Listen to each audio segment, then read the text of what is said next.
Bapa, kami bersyukur buat pagi ini kami boleh bangun dengan tubuh yang sehat, tidak kurang suatu apapun, semua karena Tuhan. Berkati setiap anak-anak-Mu yang bangun mencari wajah-Mu Tuhan, biarlah hikmat-Mu, bahkan hadirat-Mu turun atas setiap kami, dan firman-Mu akan mengubahkan langkah hidup kami, bahwa kami semakin hari semakin dekat dengan Tuhan, agar iman kami semakin bertumbuh dalam Engkau. Dalam nama Tuhan Yesus, urapi hamba-Mu yang tidak ada apa-apanya, sampaikan isi hati-Mu bagi kami Tuhan. Dalam nama Yesus kami sambut firman-Mu, haleluya. Amin, amin, amin. Iya, shalom Bapak Ibu yang terkasih, selamat pagi. Kita berjumpa kembali dengan tubuh yang sehat, tentunya tidak kurang suatu apapun, semua karena anugerah Tuhan. Hari ini kita akan langsung saja membaca firman Tuhan yang saya percaya akan menjadi berkat bagi setiap kita. Firman Tuhan terambil dari 1 Korintus pasal yang ke-10, ayat yang ke-9, saudara. 1 Korintus pasal yang ke-10 ayat yang ke-9 ya dikatakan, dan ayat yang ke-10. Dan janganlah kita mencobai Tuhan seperti yang dilakukan oleh beberapa orang dari mereka sehingga mereka mati dipagut ular. Dan janganlah bersungut-sungut seperti yang dilakukan oleh beberapa orang dari mereka sehingga mereka dibinasakan oleh malaikat maut. Semuanya ini telah menimpa mereka sebagai contoh dan dituliskan untuk menjadi peringatan bagi kita yang hidup pada waktu di mana zaman akhir telah tiba. Saudara, kita hari ini membaca firman Tuhan, ya dikatakan ya kita belajar dari kisah hidup bangsa Israel. Salah satu dosa yang sangat mematikan. Kenapa saya bilang mematikan? Karena ya itulah yang Alkitab ingatkan bagi setiap kita adalah dosa mencobai Tuhan. Ya dikatakan janganlah kita ya seperti mereka mencobai Tuhan. Ya seperti yang dilakukan oleh bangsa Israel sehingga mereka mati dipagut ular. Saudara, ya kenapa bangsa Israel itu gagal memasuki tanah perjanjian? Karena akibat dosa-dosa yang mereka lakukan. Salah satu dosa yang sangat besar yang mereka lakukan adalah mencobai Tuhan. Ya, seringkali kita ini berpikir, oh saya tidak pernah mencobai Tuhan. Tetapi mari kita coba merenungkan, apakah benar kita ini tidak pernah mencobai Tuhan? Ya, mungkin saudara bertanya hari ini, sikap seperti apa ya bangsa Israel lakukan sehingga mereka dikatakan mencobai Tuhan? Salah satu hal yang pertama yang dilakukan oleh bangsa Israel adalah mereka itu marah kepada Musa. Ketika mereka menghadapi masalah, mereka kesulitan makanan di padang gurun, mereka berkata kepada Musa, ya, untuk apa kau bawa kami pergi dari Mesir? Kau berkata bahwa Tuhan yang menyuruh kami pergi. Kalau memang Tuhan yang menyuruh kami, mana buktinya? Ya, kalau seperti ini keadaan kami makan aja susah di padang gurun, lebih baik kami tetap di Mesir. Kami tidak mengikuti engkau. Salah satu ya hal yang dikatakan mencobai Tuhan adalah dengan bangsa Israel itu mereka meragukan kuasa Tuhan dan mereka itu menantang Tuhan. Kalau memang Tuhan yang menyuruh kita, kenapa keadaan kita begini? Ya, kenapa? Ya, kita mengalami kekurangan. Kenapa? Kenapa? Seringkali dalam hidup kita pun kita menghadapi dan melakukan hal yang sama. Saat kita berjalan di dalam kehidupan kita, kita berpikir kita sudah mengikut Tuhan, kita sudah melayani Tuhan, lalu kita tuh berkata, ya kalau memang Tuhan itu sungguh-sungguh berkuasa, ya aku ini sudah ikut Tuhan, sudah berdoa, sudah baca Alkitab, tapi apa yang aku alami? Saudara, hati-hati. Ya jangan sampai kita ini bersikap seolah-olah kita lebih tahu dari Tuhan sehingga kita mencobai Tuhan dengan berkata seperti bangsa Israel, ya kalau Tuhan yang menyuruh kami, kenapa kami mengalami begini? Lebih baik kamu tinggal di Mesir. Jangan mencobai Tuhan. Banyak orang berkata, dulu Bu, waktu saya itu belum bertobat, hidup saya itu lebih enak. Tapi sekarang setelah saya bertobat, saya ikut Tuhan, apa yang saya alami? Ya, apa yang saya nikmati, apa yang saya rasakan, saya justru semakin sulit. Jangan mencobai Tuhan. Orang-orang yang mencobai Tuhan itu tidak akan luput dari penghukuman. Alkitab berkata, janganlah kita mencobai Tuhan sama seperti mereka, sehingga banyak dari mereka yang mati dipagut ular di padang gurun. Saudara, masih ada kesempatan untuk kita bertobat hari-hari ini. Kalau kita pun pernah melakukan hal itu, mencobai Tuhan, ya dengan menantang Tuhan, ya mana kuasanya? Tuhan yang berkata begini-begini, tapi mana buktinya? Ya ingat, ya jangan kita mencobai Tuhan. Kita juga pernah mendengar Yesus berkata hal itu di Perjanjian Baru ketika iblis menantang Yesus dan berkata, bukankah engkau anak Allah? Ya, engkau kan berkuasa. Kalau engkau menjatuhkan tubuhmu dari atas bumbungan bait Allah itu, maka pasti kau tidak akan mati, karena pasti akan ada malaikat-malaikat yang datang untuk menopang tubuhmu. Ya, mereka berkata kepada Yesus ketika Yesus sedang berpuasa, ya, makan saja roti ini. Ya, Yesus juga berkata di sana bahwa jangan engkau mencobai Tuhan Allahmu. Ketika mereka menantang kuasa Yesus, mereka berkata, kau kan Tuhan, kau kan anak Allah yang hidup. Kalau kau lompat dari atas itu, maka pastilah kau tidak akan mati, malaikat akan datang. Seringkali saudara, yang kita ini pun tanpa sadar, ya berkata, Tuhan, engkau kan Tuhan, engkau kan berkuasa. Kalau engkau berkuasa, masa aku gak bisa selesaikan masalahku? Kalau engkau berkuasa, masa aku gak bisa bayar utang? Kalau engkau berkuasa, ya kalau engkau begini, kenapa aku begini? Kalau engkau begitu, kenapa aku begitu? Saudara, ya tindakan mencobai Tuhan itu sangat besar konsekuensinya. Karena itu biarlah hari ini apapun keadaan kita, apapun yang kita sedang alami, percayalah saudara bahwa Tuhan itu paling tahu yang terbaik bagi hidup kita. Jangan membantah, jangan mencobai Tuhan. Sebaliknya, ya berserahlah kepada Tuhan dan berkatalah kepada Tuhan, Tuhan aku mau menjalani semua yang Tuhan izinkan untuk aku jalani, agar hidupku ya ini bisa lebih lagi berkenan di hadapan Tuhan. Berhentilah berkata, kalau engkau Tuhan, ya kenapa aku begini? Kalau memang kau berkuasa, ya mana buktinya? Saudara, ya daripada kita berdosa dan kita mengalami hal-hal yang tidak baik, karena ayat ini berkata, ya ingat bangsa itu juga mereka mencobai Tuhan bersungut-sungut sehingga banyak dari mereka yang mati.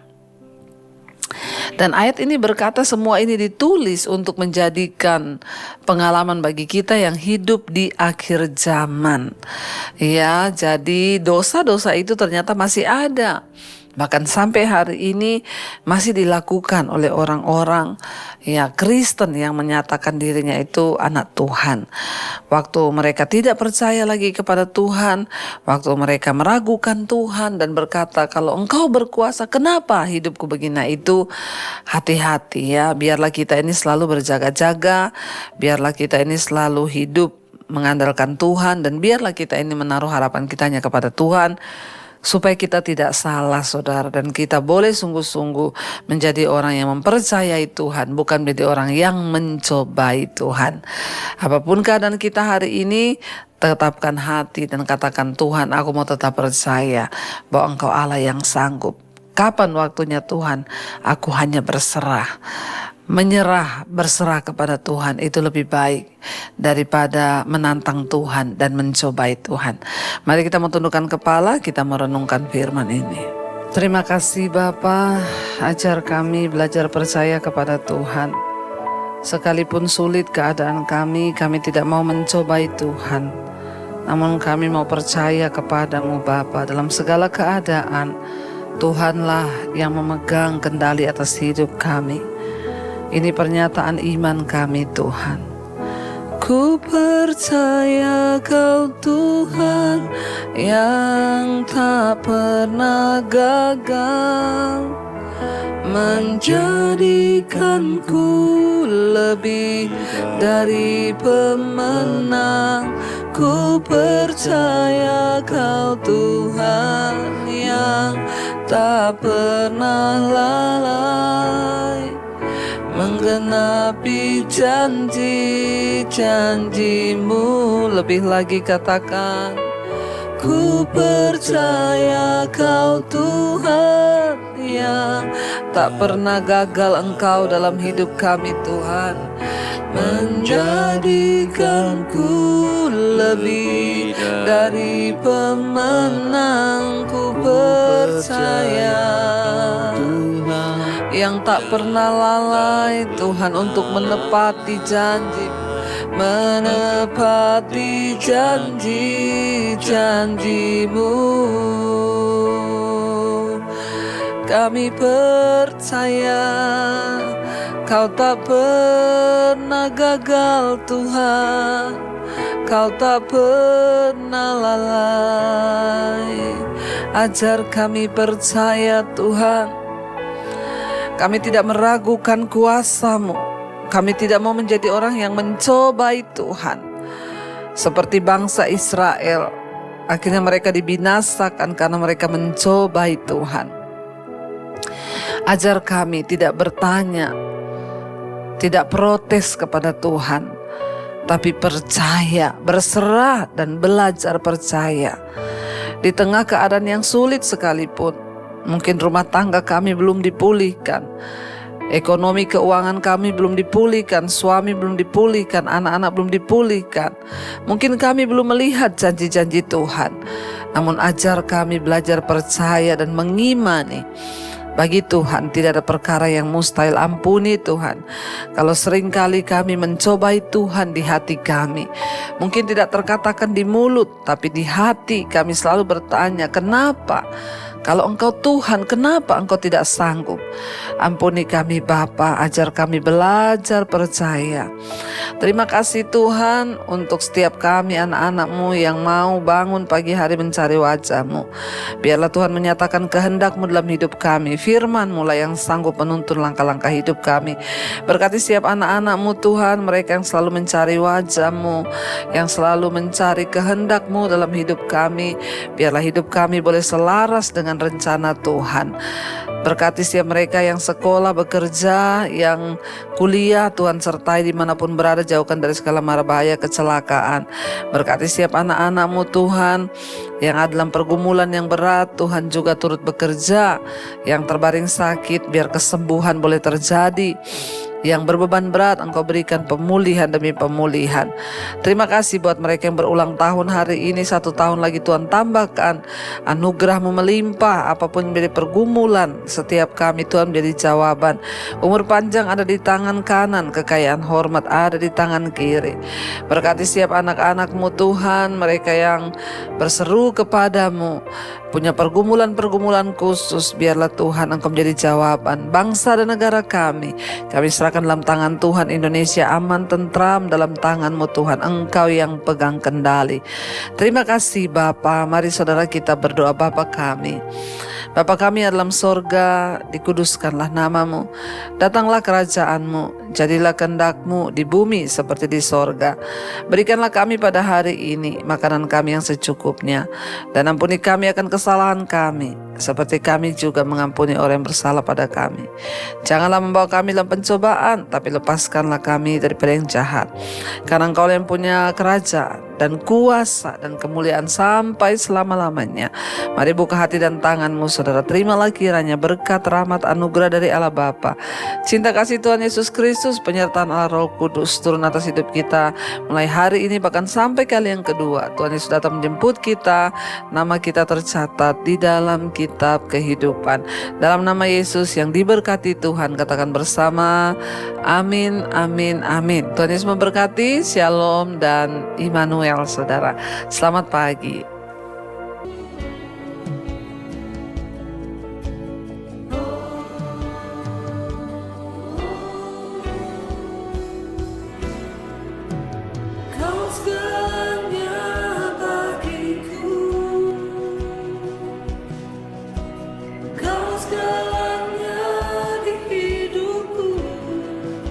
Makasih Bapa, kami bersyukur buat pagi ini kami boleh bangun dengan tubuh yang sehat, tidak kurang suatu apapun, semua karena Tuhan berbicara bagi kami lewat kebenaran firman-Mu. Sampaikan isi hati-Mu Tuhan, urapi hamba-Mu yang tidak ada apa-apanya. Di dalam nama Yesus kami buka hati bagi firman-Mu. Haleluya, amin, amin, amin. Iya, shalom, selamat pagi Bapak Ibu, kita berjumpa kembali lewat kebenaran firman Tuhan ya.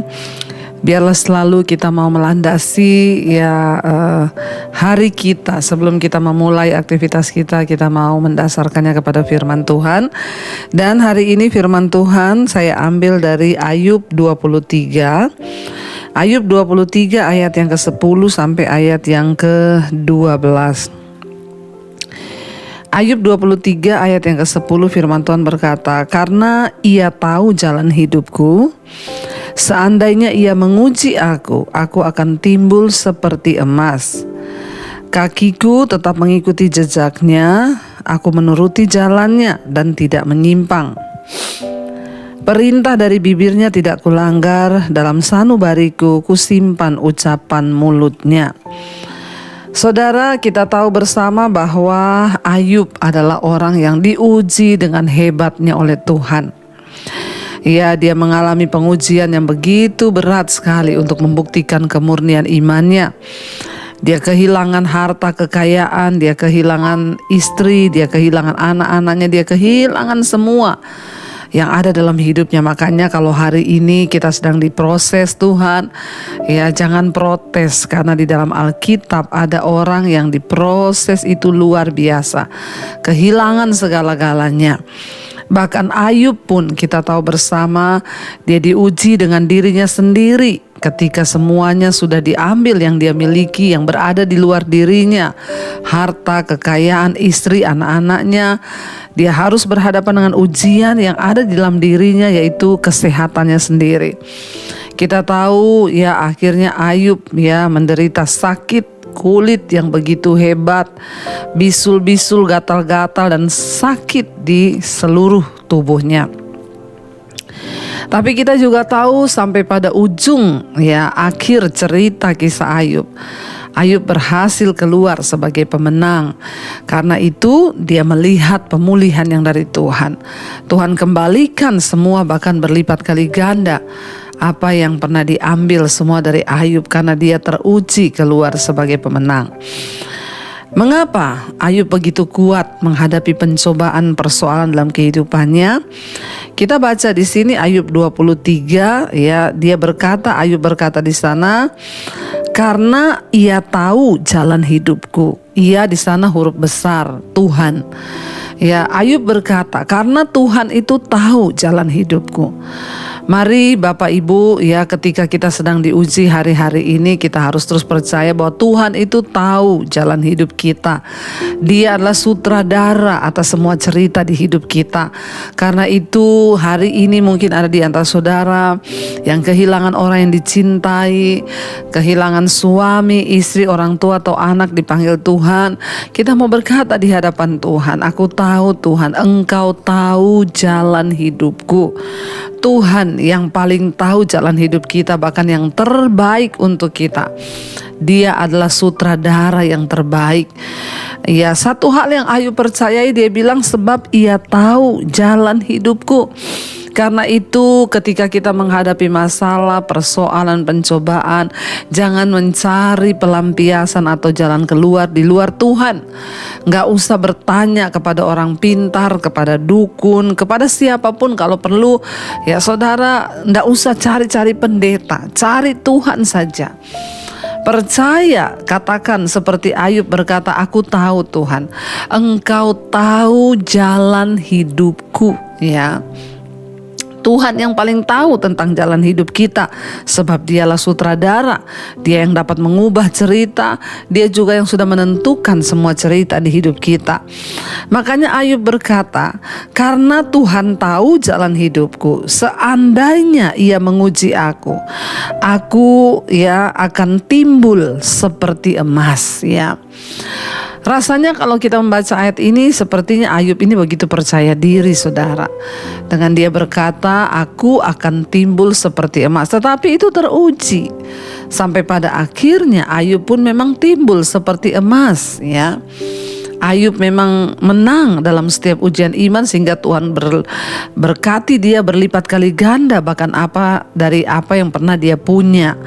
Ya, dia pede sekali berkata bahwa aku akan timbul. Saudara, ya, iman, ya, kepercayaan kita kepada Tuhan itu diperlukan ketika kita menghadapi ujian dan tantangan. Ini bukan kata-kata sombong atau halusinasi atau kata-kata ya yang terlalu terlalu angkuh ketika kita berkata, Tuhan, aku percaya aku akan keluar seperti emas. Ya, perlu kita memperkatakan hal itu artinya sama dengan kita memperkatakan iman di hadapan Tuhan. Seberat apapun pencobaan yang sedang engkau hadapi hari ini, bilang, Tuhan, engkau yang tahu jalan hidupku, karena itu saat ini ketika engkau uji, aku akan keluar seperti emas murni. Ya, nyatakan iman itu kepada Tuhan sebab engkau percaya bahwa Tuhan pegang kendali atas hidupmu dan tidak ada satupun yang bisa mengubah cerita hidup kita selain Tuhan.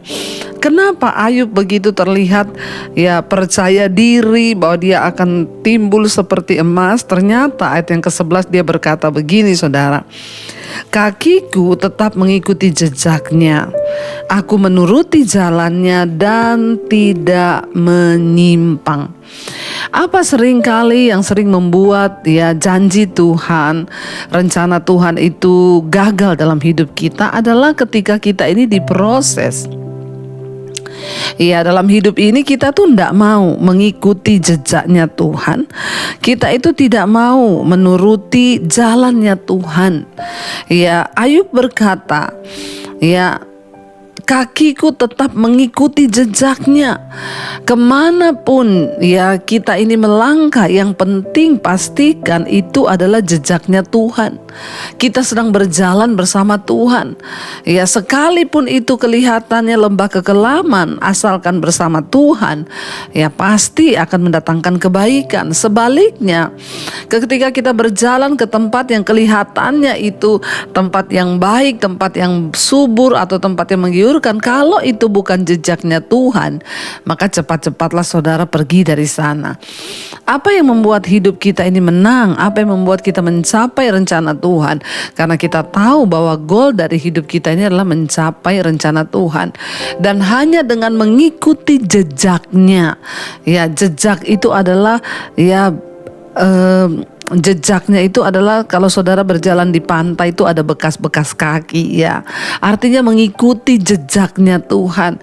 Dan dia berkata di sana, Ayub bilang, ya, kakiku tetap mengikuti jejaknya, ya, dan dia menuruti segala jalan-jalan Tuhan itu.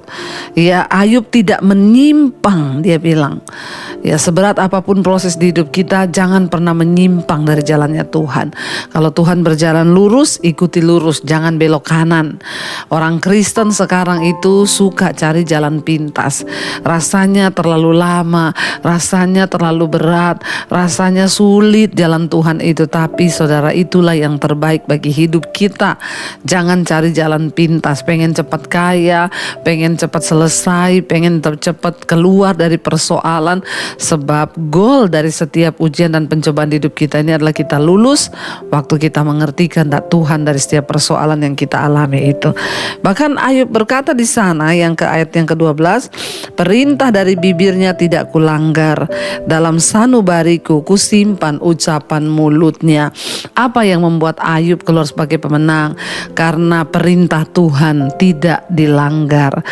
Ayub sungguh-sungguh hidup menuruti perintah-perintah Tuhan. Dia mau taat melakukan firman Tuhan. Dia bilang, tidak aku langgar perintah dari bibirnya. Dan ya, Ayub berkata dia tidak menolak firman Tuhan, bahkan dia menyimpan ya semua Janji-janji Tuhan, dia bilang, aku simpan ucapan mulutnya dalam sanubariku. Wow, saudara, firman Tuhan tetap di dalam hatinya Ayub. Saudara, tetaplah pegang firman Tuhan, tetaplah ikuti jejak Tuhan, ikuti jalannya, jangan menyimpang ke kanan atau ke kiri. Sekalipun berat jalan itu, jalani bersama Tuhan, sebab itu yang akan mendatangkan kebahagiaan di hidup kita. Saya berdoa hari-hari ini apapun yang sedang saudara alami, saya berdoa supaya ya jangan menyimpang dari jalannya Tuhan, ikuti jejaknya, bahkan ya pegang firman Tuhan.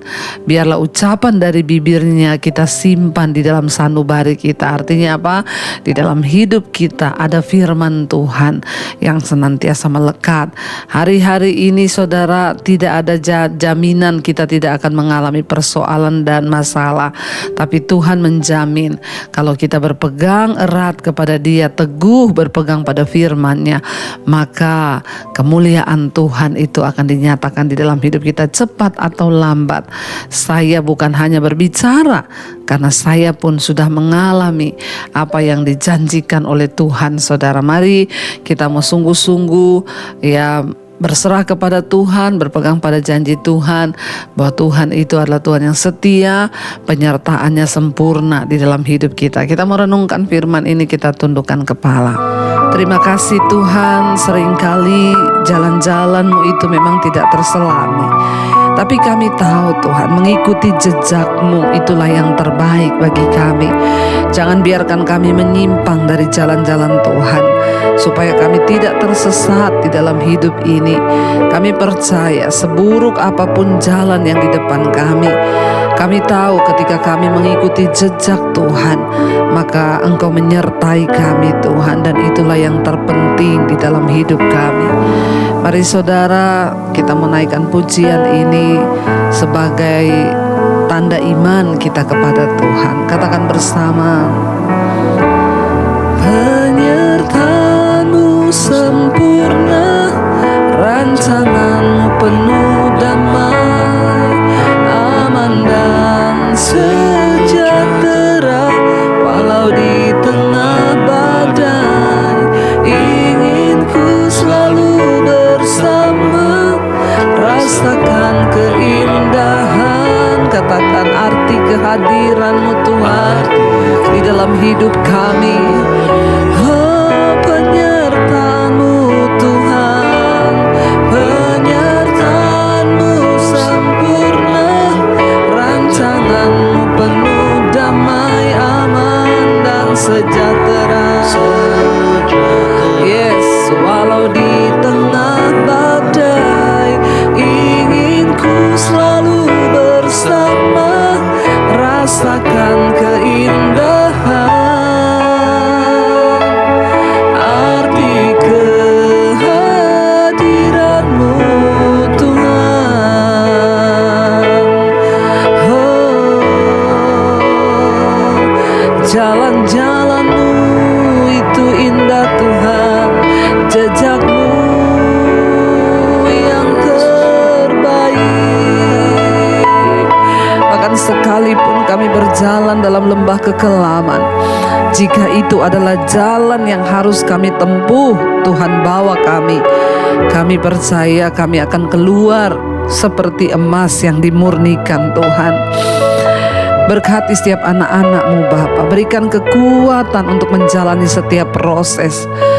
Ketika Engkau uji kami percaya kami akan keluar sebagai pemenang-pemenang, sebab Engkau tahu jalan hidup kami Tuhan. Berkati setiap anak-anak-Mu Bapa, setiap mereka yang sedang adalah dalam pencobaan, tekanan, persoalan yang berat. Biar iman kami semakin melekat kepada Tuhan. Kami percaya hari ini menjadi hari yang terbaik bagi kami, menjadi hari yang penuh damai sejahtera dan sukacita. Kami bersyukur kami boleh bangun pagi ini dengan tubuh yang sehat, tidak kurang suatu apapun, semua karena anugerah-Mu Bapa. Mampukan kami berjalan di dalam rencana Tuhan hari ini. Hamba berdoa untuk setiap mereka Tuhan yang sekolah, kuliah, bekerja, Tuhan tuntun sertai. Jauhkan dari segala mara bahaya, kecelakaan. Biar pimpinan Tuhan senantiasa ada atas hidup kami. Bapa, berkati setiap mereka yang ada dalam pergumulan yang berat. Tuhan menjadi jawaban. Yang berulang tahun hari ini, damai sejahtera sukacita turun atas kehidupan mereka. Umur panjang di tangan kanan, kekayaan hormat ada di tangan kiri mereka. Kami percaya Tuhan, Engkau tidak pernah lalai menepati janji-Mu dalam hidup kami. Berkati juga Tuhan Indonesia, bangsa dan negara kami. Anugerah Tuhan tercurah penuh buat bangsa ini. Berkati yang sakit, Engkau sembuhkan Tuhan. Yang sedang ada dalam persoalan berat, Tuhan, Engkau menjadi jawaban bagi setiap kami. Mari kita berdoa. Bapa kami, Saudara, Bapa kami yang dalam sorga, dikuduskanlah nama-Mu, datanglah kerajaan-Mu, jadilah kehendak-Mu di bumi seperti di sorga. Berikanlah kami pada hari ini makanan kami yang secukupnya, dan ampuni kami akan kesalahan kami, seperti kami juga mengampuni orang yang bersalah kepada kami. Janganlah membawa kami dalam pencobaan, tapi lepaskanlah kami daripada yang jahat. Karena Engkau lah yang punya kerajaan dan kuasa dan kemuliaan sampai selama-lamanya. Mari buka hati dan tanganmu, saudara, terimalah kiranya berkat, rahmat, anugerah dari Allah Bapa, cinta kasih Tuhan Yesus Kristus, penyertaan Allah Roh Kudus turun atas hidup kita mulai hari ini bahkan sampai kali yang kedua Tuhan Yesus menjemput kita, nama kita tercatat dalam kitab. Bapa, di hari pertama di tahun 2023 kami boleh beribadah, kami boleh masuk dalam hadirat Tuhan. Kami percaya Engkau yang sudah menyertai kami di tahun 2022, Engkau juga Tuhan yang akan menyertai kami di tahun 2023 Tuhan. Kami percaya penyertaan kasih setia Tuhan ada atas kami dan tidak pernah berubah. Namun ajar kami untuk berubah lebih dan lebih lagi mencintai Tuhan. Lebih dan lebih lagi menempatkan Tuhan pada prioritas yang pertama di hidup kami. Berbicara bagi kami hari ini, tuntun langkah kami di hari pertama ini Bapa.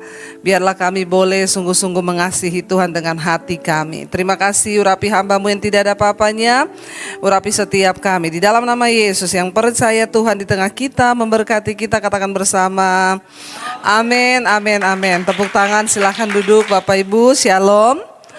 Puji Tuhan kita bisa melewati, saudara ya, tahun yang baru. Karena tidak semua orang bisa melewati tahun ini ya. Ada orang-orang yang, saya kemarin ya seperti yang saudara tahu ya, baru pulang dari Amerika pelayanan. Kemarin ada jemaat di sana ya, habis makan malam tidur. Ya, hanya tidur saja, tapi ternyata istrinya curiga kenapa dia enggak ngorok. Biasanya kalau malam tuh ngorok. Jadi ibu-ibu yang suaminya ngorok bersyukur. Karena kalau sudah tidak ngorok berarti sudah tidak ada ya. Jadi waktu istrinya lihat kenapa enggak ngorok, dibangunin, ternyata sudah meninggal, lagi tidur. Ya, dan tidak dapat kesempatan untuk memasuki tahun yang baru.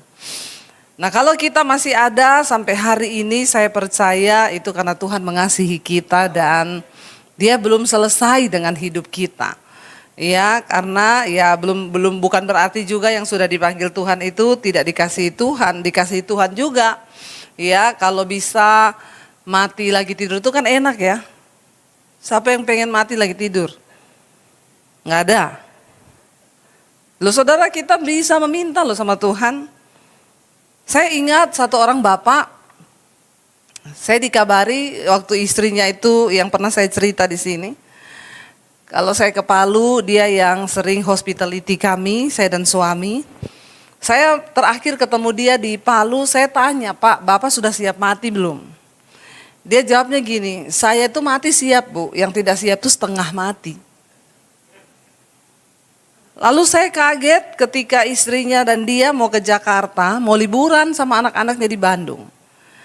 Tiba-tiba sudah landing pesawat, istrinya lagi nunggu bagasi, istrinya bilang sama suaminya, saya ke toilet dulu, kamu liatin tas kita ya, kalau lewat ambil. Suaminya bilang iya, istrinya keluar dari toilet, nyari suaminya kok nggak ada, tapi kok orang berkerumun di situ. Langsung deg-degan dia lari, suaminya udah jatuh, meninggal di situ.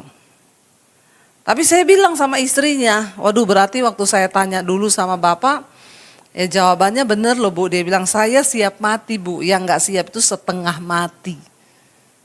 Kita boleh meminta, saya juga bilang Tuhan kalau bisa saya mati lagi doa atau lagi tidur. Ya biar enggak setengah, karena ada orang sakit tapi enggak mati. Ini kok baru tanggal 1 udah bicara mati-mati ya? Nggak apa-apa kan? Seorang yang kena cancer stadium 4 telepon saya. Sambil nangis, Bu Debbie doakan saya. Kenapa? Saya divonis dokter, umur saya tinggal 6 bulan. Saya kena cancer stadium akhir.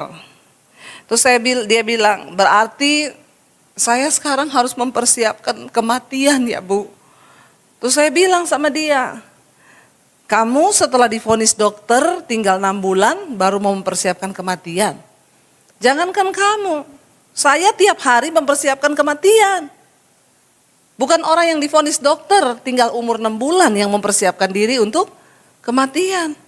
Saya bilang orang sehat belum tentu lebih dulu mati siapa. Kamu divonis 6 bulan. Ada orang gak sakit, gak divonis apa-apa. Lagi tidur tiba-tiba dipanggil Tuhan. Jadi hidup ini kita gak bisa sombong. Saya bilang, ya kamu divonis dokter tinggal 6 bulan terus sekarang siap-siap mati. Loh jangankan kamu. Saya aja yang gak divonis dokter sekarang siap-siap mati. Bapak Ibu siap mati gak? Ya harus siap-siap. Gak tahu matinya kapan tapi kita harus siap. Lebih baik siap daripada tidak siap ya. Mari kita masuki tahun yang baru dengan pemikiran yang baru pula. Nah hari ini tema firman Tuhan adalah hidup berfokus kepada Yesus. Saudara, yang namanya berfokus itu ya harus fokus. Kayak saya pagi ini tidak fokus. Kenapa tidak fokus? Karena ya saya tuh sejak pulang dari Amerika tuh tidur jet lag saudara. Tadi pagi ini saya tidur jam 4 pagi. Cuma 2,5 jam saya tidur. Sudah minum obat untuk tidur, saya nggak pernah minum obat tidur kan. Awal-awalnya pulang minum, kita sampai di sana minum obat tidur supaya siang kita bangun malam bisa tidur. Karena kan waktu datang di sana juga jet lag kan. Jadi saya dikasih obat tidur, akhirnya udah terbiasa. Begitu pulang ke sini lumayan kan 5 minggu saudara. Pulang ke sini terbalik lagi. Jadi saya minum obat tidur, nah tadi malam itu nggak ngefek apa-apa obat tidurnya. Nggak ngantuk-ngantuk, saya tunggu-tunggu kapan ngantuknya, saya udah terapi napas, tidak ngantuk juga ya, sama suami malah lapar tengah malam. Jadi pagi-pagi mungkin nggak fokus, saya keluar rumah, saya bilang suami, cepet-cepet udah mau telat loh, ayo di mana jadwal kamu yang pertama? Robinson jam 9. Jadi saya tadi ke Robinson, karena tidak fokus ya. Sampai di sana, Pak jadwal saya, bukan ibu hari ini yang khotbah di sini, ibu nanti jam 11 siang di sini. Terus saya di mana? Di mana ya? Kayaknya Gading Serpong. Saya udah mau menuju ke Gading Serpong. Saya WA penjadwalannya, Bu, ibu karena memang ada beberapa perubahan. Harusnya hari ini saya khotbah 5 kali. Tapi kemarin saya minta untuk di cancel yang 2, saya minta 3 aja karena ya nanti saya udah di atas jam 3 tuh ngantuk sekali saudara, itu nggak bisa dibendung lagi. Ya jadi fokus itu penting ya. Kalau nggak fokus salah jalan. Ya kita juga jadi orang Kristen harus fokus karena kalau nggak ya nyaman-nyaman terus kita nggak tahu apa yang terjadi dengan zaman ini. Nah hari ini tema firman Tuhan adalah hidup yang berfokus kepada Kristus. Kita ini selama ini ikut Tuhan fokusnya kemana saudara? Berkat? Atau kepada hidup kita atau kepada Yesus. Ya. Kalau ditanya memang semua jawabnya Yesus. Padahal kalau doa mintanya apa? Ya, berkat. Ya, biarlah kita bilang Tuhan, tahun ini saya bilang, ya, pesan saya untuk memasuki tahun yang baru tadi malam saya sampaikan di mesbah doa. Jangan sesali yang belum Anda raih di tahun kemarin, tapi syukuri apa yang sudah Tuhan beri. Terus untuk memasuki tahun ini jangan datang kepada Tuhan dengan lembaran proposal yang kita sudah tulis, Tuhan, nih ya proposal saya ya, 1 tahun ini pengen punya rumah, 2 tahun ini ya punya deposit, tahun ini pengen ini, lalu kita bawa sama Tuhan, suruh Tuhan tanda tangan. Tahun ini kita masuki, bawa kertas kosong sama Tuhan. Amin. Suruh Tuhan yang tulis. Apa kehendakmu bagiku di tahun ini? Tuhan tolong tulis, saya yang tanda tangan. Bilang amin. Sudah cukup ya, kita ini memaksakan diri kita dengan fokus terus kepada diri kita dan diri kita. Tapi mari kita mulai fokus kepada Tuhan. Ikut Yesus, aku mau 2023 Tuhan tulis semua rencanamu atas hidupku dan saya yang akan tanda tangan. Dan untuk bisa menggenapi semua rencana Tuhan, saya mau bilang bukan cuma yang enak. Ikut Yesus itu enggak enak. Dan ketika kita mau menggenapi rencananya, tapi itulah kebahagiaan di hidup kita. Amin saudara. Ya, tidak ada yang mengerti apa yang mau Tuhan buat. Tapi mari tahun ini kita mau fokus dengan Yesus. Buka bersama Filipi pasal yang ketiga.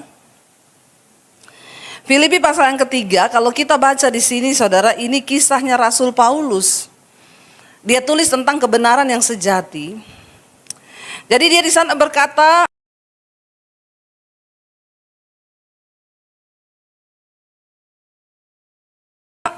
ya, akhirnya saudara-saudaraku, dari ayat yang 1, bersukacitalah dalam Tuhan. Menuliskan hal ini lagi kepadamu tidaklah berat bagiku dan memberi kepastian kepadamu. Bersukacitalah dalam Tuhan.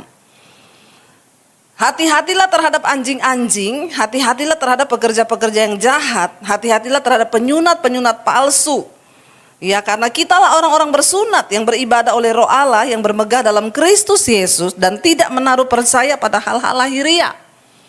Pada waktu itu banyak pengajaran-pengajaran palsu yang muncul ya, dan mengajarkan hal-hal yang ya secara lahiriah yang kelihatannya ya, ini Rasul Paulus sedang menulis tentang orang-orang Farisi, di mana mereka berpikir karena mereka melakukan kegiatan secara lahiriah dan mereka sudah berkenan kepada Allah.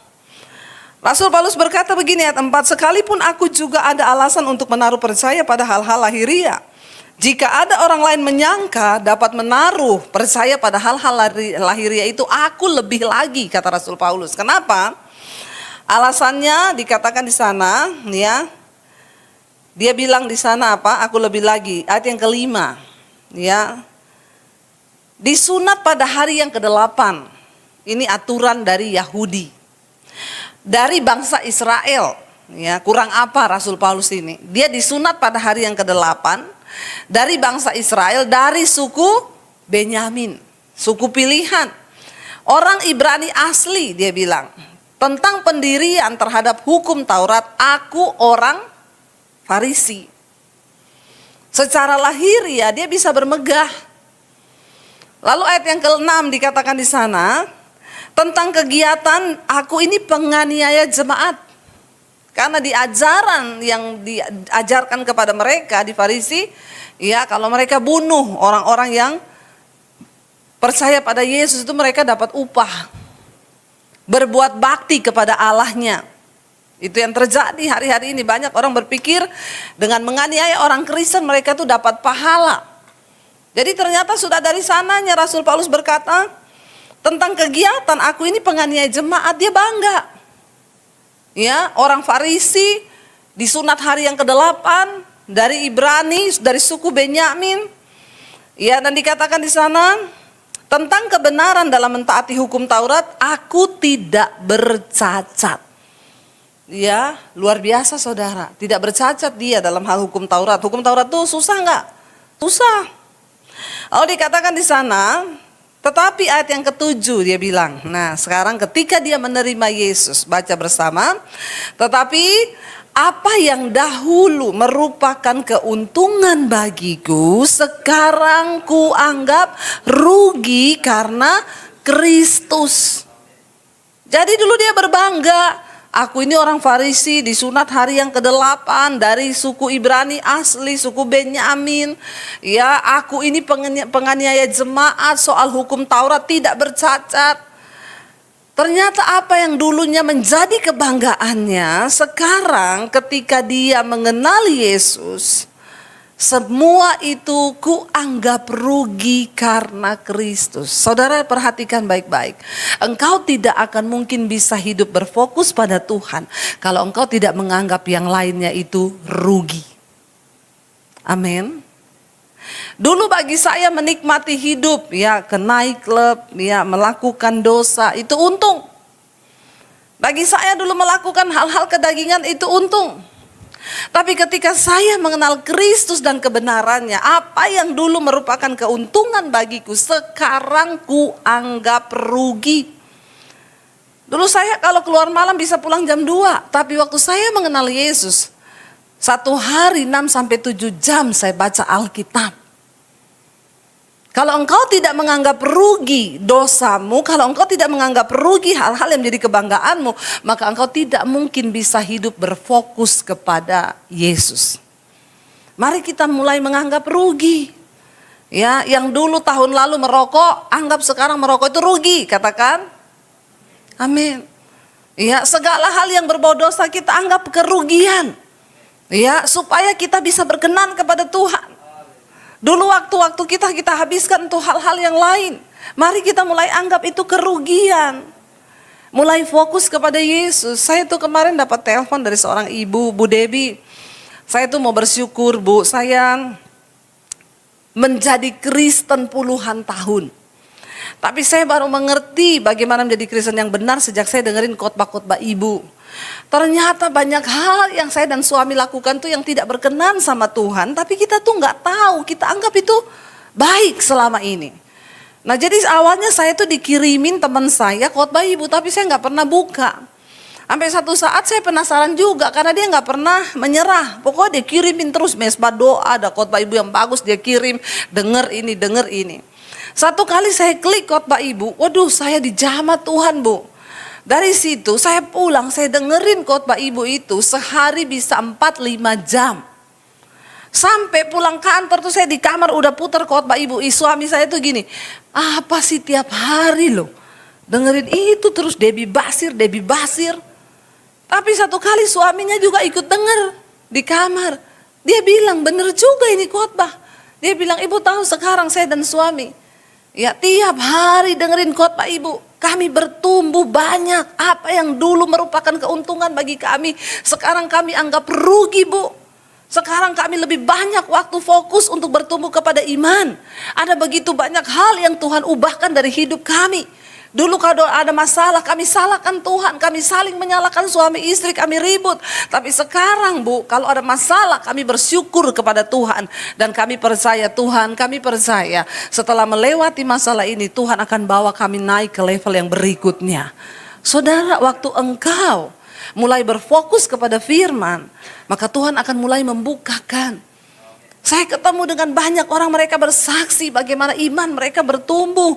Bagaimana mereka mengalami pengalaman pribadi dengan Tuhan. Yes, mari kita miliki itu biar kita masuki tahun baru ini dengan hidup yang berfokus pada firman Tuhan. Ya sudah cukup lama saudara, kita membuang waktu percuma. Dan Rasul Paulus berkata, ya apa yang dulu merupakan keuntungan bagiku, ku anggap rugi karena pengenalan akan Kristus Yesus Tuhanku. Itu lebih mulia daripada semuanya. Oleh karena dialah, aku telah melepaskan semuanya itu dan menganggapnya sampah supaya aku memperoleh Kristus. Kalau engkau tidak menganggap itu semua sampah, apa yang menjadi kebanggaan kita? Buang itu semua, sampah itu. Mari kita mengejar apa yang berkenan kepada Tuhan. Kalau kita tidak menganggap itu rugi dan itu sampah, engkau tidak akan memperoleh Kristus. Ayo kita peroleh Kristus, karena banyak orang Kristen tidak memperoleh Kristus saudara dalam hidupnya. Cuma jadi Kristen putar-putar di padang gurun, gak pernah melihat janji Tuhan digenapi. Kenapa? Karena ada begitu banyak hal yang tidak mau dibaharui dalam hati mereka. Tahun ini buang kepahitan, buang kekecewaan. Kalaupun kita ditegur keras, terima itu sebagai satu didikan bagi kita. Supaya iman kita semakin bangkit, supaya iman kita semakin teguh di dalam Dia. Ya, terima semua itu. Jangan lagi kepahitan, tersinggung. Udah saudara, buang itu jauh-jauh supaya kita bertumbuh dan memperoleh Kristus. Kalau tahun lalu kita banyak tersinggung, diomongin dikit luka, diomongin dikit marah. Maka tahun ini gesekan pasti ada, tapi setelah itu sudahlah, biasa aja. Nggak usah kepahitan, nggak usah marah. Ayo kita mulai berfokus kepada Kristus supaya kita memperoleh Kristus. Jangan sampai tahun ini engkau tidak memperoleh Kristus. Sudah cukup tahun-tahun yang lalu kita lewati mungkin dengan tidak memperoleh Kristus. Tapi tahun ini kita mau katakan aku mau memperoleh Kristus. Karena kalau Tuhan yang kita peroleh itu luar biasa. Saudara, dia Tuhan yang ajaib. Ya, kita harus memperoleh Kristus. Tapi bagaimana caranya? Lepaskan semua yang dulu merupakan keuntungan dan anggap itu sampah supaya aku memperoleh Kristus. Ayat yang ke-9 dikatakan di sana. Apa yang Rasul Paulus katakan untuk kita bisa hidup berfokus pada Kristus dan berada dalam Dia bukan dengan apa? Kebenaranku sendiri karena mentaati hukum Taurat. Melainkan dengan kebenaran karena kepercayaan kepada Kristus, yaitu kebenaran yang Allah anugerahkan berdasarkan kepercayaan. Saudara, banyak kebenaran-kebenaran kita sendiri yang kita hidupi. Makanya Rasul Paulus berkata, aku mau berada dalam Yesus bukan dengan kebenaranku, tapi dengan kebenarannya Kristus. Masih banyak orang jadi Kristen tapi tinggal dalam kebenarannya sendiri dan bukan kebenaran firman. Contoh, ya, ketika ada orang tua berantem sama anak. Dia bilang gini, saya nggak bisa Bu minta maaf kepada anak saya karena saya ini lebih tua. Di mana ada cerita orang tua minta maaf kepada anak? Itu kebenarannya siapa?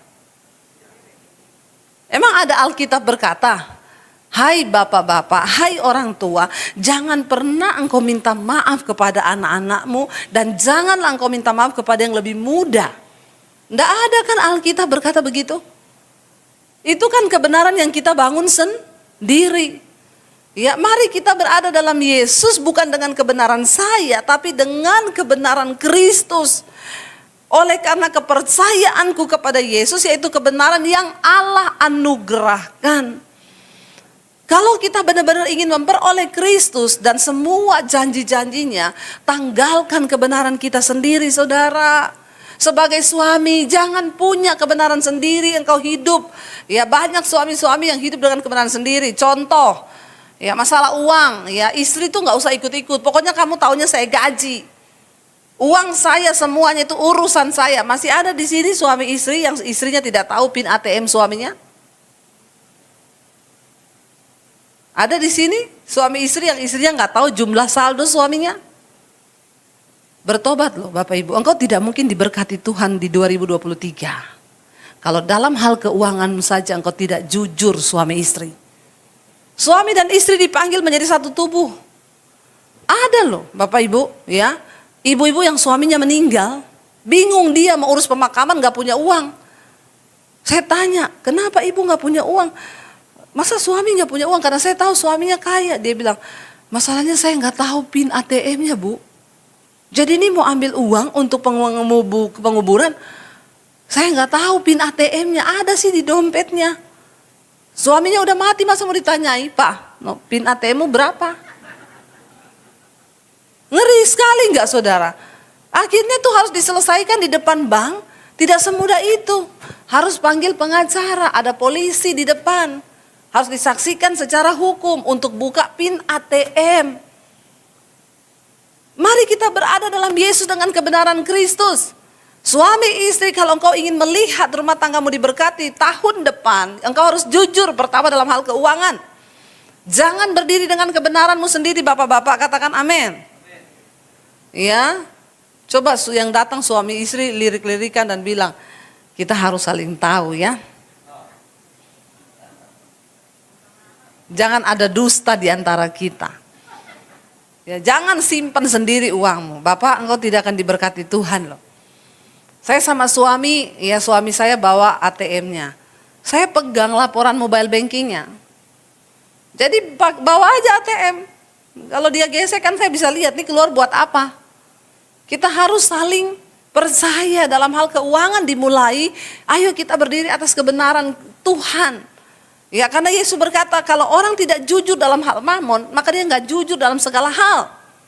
Kenapa? Karena di dunia ini yang orang cari nomor satu itu kalau dia nggak kenal Tuhan, dia cari mamon. Kalau dia kenal Tuhan, dia cari Tuhan. Yang aku kenal Tuhan aja masih banyak yang menomorsatukan mamon. Apalagi yang gak kenal Tuhan.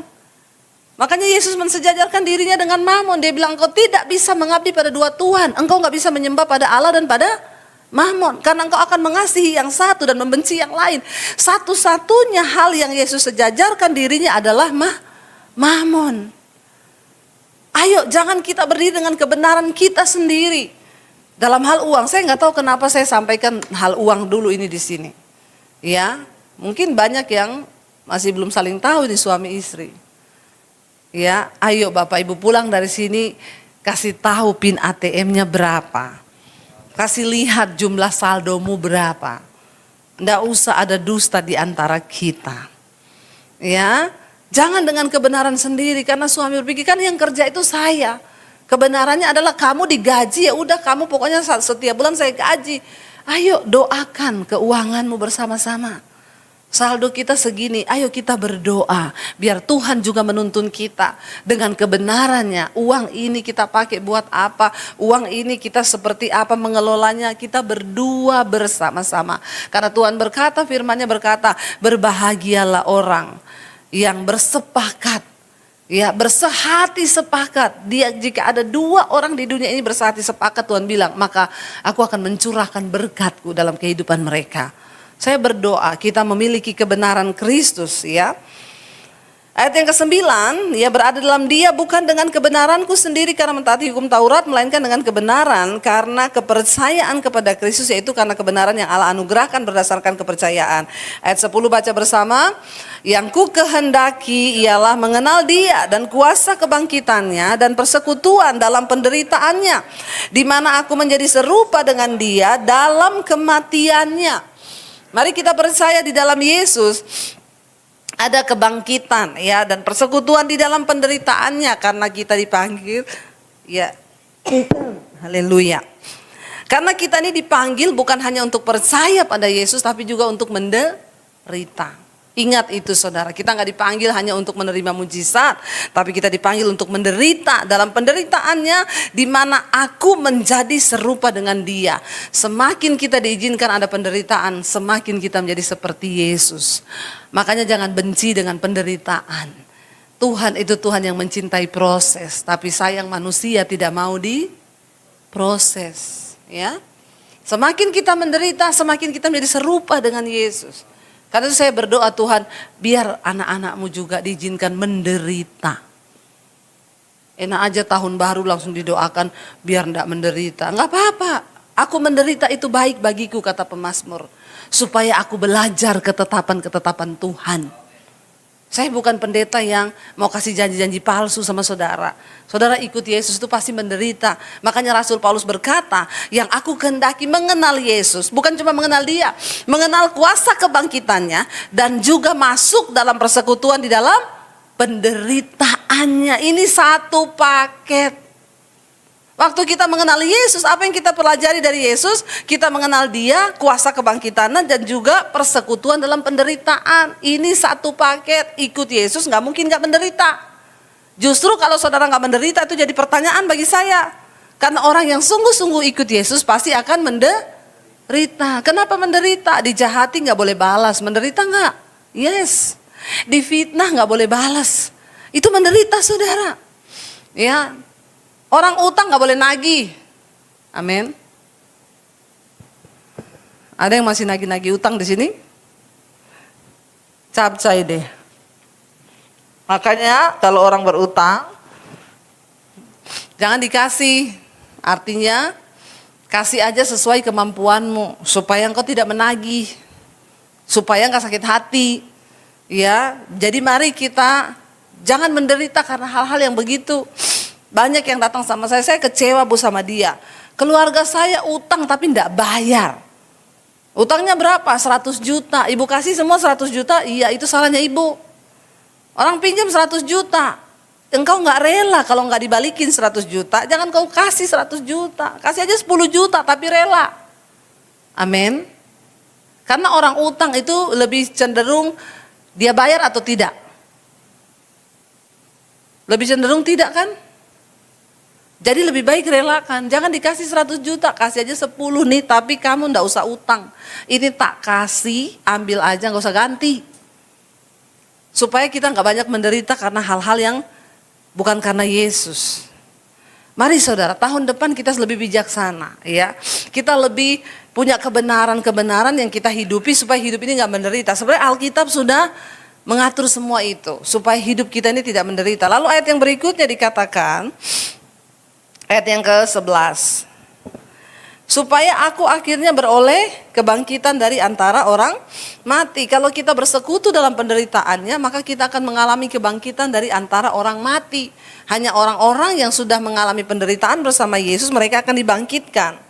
Ayat 12 berkata, bukan seolah-olah aku telah memperoleh hal ini atau telah sempurna, melainkan apa? Aku mengejarnya. Ini yang namanya fokus. Rasul Paulus bilang, aku juga belum sempurna dalam pengenalanku kepada Yesus. Tetapi ini yang aku lakukan, ya, bukan aku ini sudah memperoleh semuanya atau sudah sempurna, melainkan dikatakan aku mengejarnya. Kalau aku dapat juga menangkapnya, karena aku pun telah ditangkap oleh Kristus Yesus. Kejar pengenalan yang benar akan Tuhan. Tahun ini, mari kita memulai hari ini dengan berkata, Tuhan, aku akan mengejar Kristus itu dalam hidupku. Aku ingin mengejar pengenalan akan Yesus dalam hidupku, karena aku sudah ditangkap oleh Kristus. Lalu ayat yang ke-13, ini ayat tema kita hari ini. Baca bersama. Saudara-saudara, aku sendiri tidak menganggap bahwa aku telah menangkapnya. Tetapi ini yang aku lakukan. Aku melupakan apa yang telah di belakangku dan mengarahkan diri kepada apa yang di hadapanku. Tinggalkan tahun 2022 dengan segala kenangan. Tapi Bu, keluarga saya masih punya utang sama saya. Lupakan. Bilang amin. Kalau Anda mau bahagia hidupmu, sudah tinggalkan saja semua kenangan di 2022. Termasuk kenangan akan orang yang utang kepada saudara. Memulai sesuatu dengan yang baru. Ambil hikmahnya, jangan kasih pinjam orang uang kalau hatimu tidak rela. Lupakan semua yang ada di belakang. Mungkin saudara pernah jatuh dalam dosa. Tuhan, aku mau lupakan. Sekarang aku mau mengarahkan diriku. Aku melupakan yang di belakang dan mengarahkan diri pada apa yang dihadapankan 2023 di depan kita. Mari kita arahkan diri untuk hidup yang baru. Katakan amin. Ya, lupakan yang di belakang. Yang punya selingkuhan di tahun 2022, enggak usah angkat tangan di sini. Ya, tinggalkan. Maaf, ya, saya mau mengarahkan diri kepada Kristus. Saya mau tinggalkan dosa, yang merokok, yang melakukan hal-hal yang tidak berkenan sama Tuhan. Mungkin yang homo, yang lesbi. Ayo melangkah, tinggalkan dosa-dosa kita di tahun lalu. Dan katakan, aku mau fokus ke depan, mengejar perkenanan Tuhan. Ya, tinggalkan semua keinginan-keinginan dunia dan kita arahkan diri kita. Saya berkata, Tuhan, 2023 aku ingin melakukan apa yang menjadi kehendak-Mu bagi hidupku. Karena saya tahu waktu ini sedang dipersingkat. Kita tidak punya lagi banyak waktu.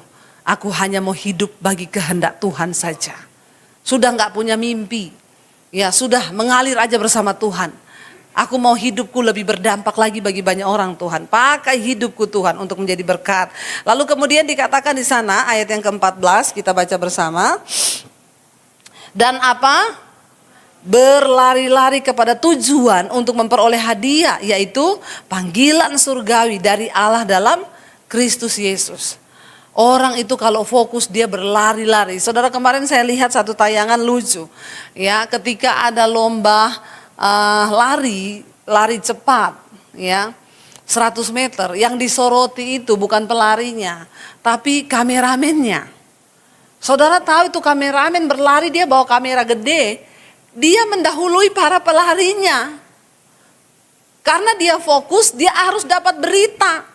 Jadi saudara itu di shoot ya saudara dari jauh, itu kan lari 100 meter, lari cepat. Itu kameramennya lari di depan pelarinya tuh sambil bawa kamera, larinya kenceng banget. Kenapa? Karena dia fokus pada pekerjaannya. Sampai semua ngomong harusnya yang dapat medali emas itu kameramennya loh. Dia lebih daripada pemenang. Kenapa? Dia lari sambil bawa kamera gede, mendahului para pelari karena dia harus ambil video. Wah, itu luar biasa. Itu dikatakan berlari kepada tujuan. Dia punya tujuan. Tujuannya apa?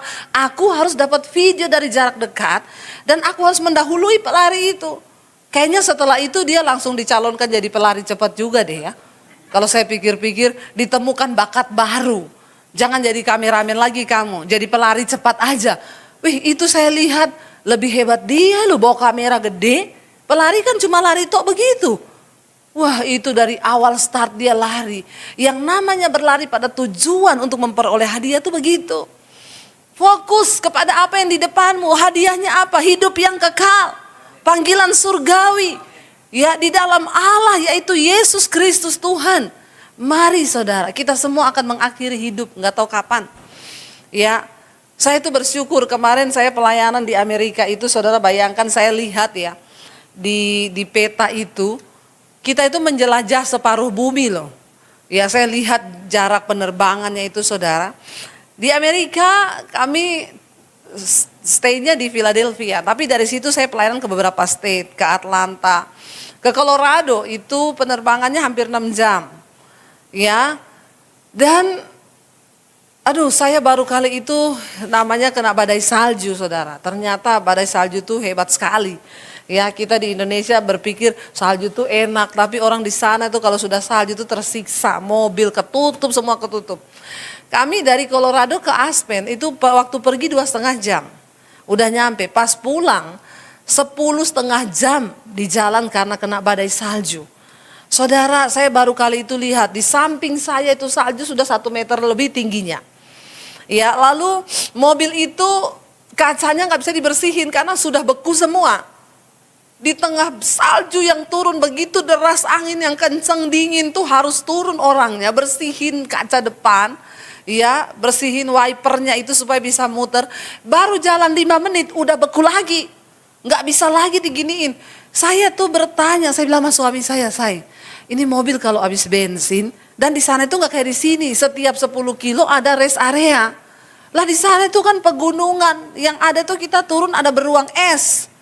Saya bilang sama suami, ini orang kalau habis bensin dalam mobil, ya apa yang terjadi ya di tengah badai begini. 10,5 jam kita nggak bisa turun. Ada toilet pemberhentian, berhenti, bensinnya tutup, toiletnya juga nggak ada. Waduh, saya tuh baru saya doa bahasa roh saudara, Tuhan tolong Tuhan.